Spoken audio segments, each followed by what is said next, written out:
Silica dust is one of the most underestimated workplace hazards. It's created during cutting, grinding, or drilling materials like concrete, stone, or brick. These particles are so fine they can travel deep into the lungs, and once there, they cause permanent damage. For your OHST exam, remember, identifying the hazard is only the first step.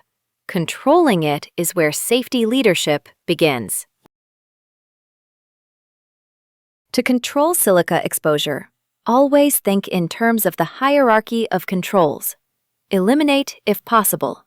Substitute materials where feasible, but most often, the strongest practical defense is through engineering controls. Methods that remove the dust before it reaches workers. The most effective silica dust controls are wet methods and local exhaust ventilation. Wet cutting keeps particles from becoming airborne, while LEV systems capture dust right at the source. Together, they keep the air clean and exposures low.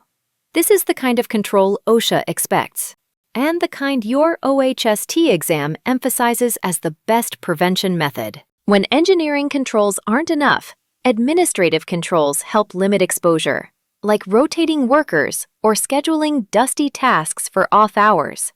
Respirators are the last line of defense. They protect the individual, not the environment. So on the hierarchy, they're important but less effective. Silica dust control is critical at construction and fabrication sites.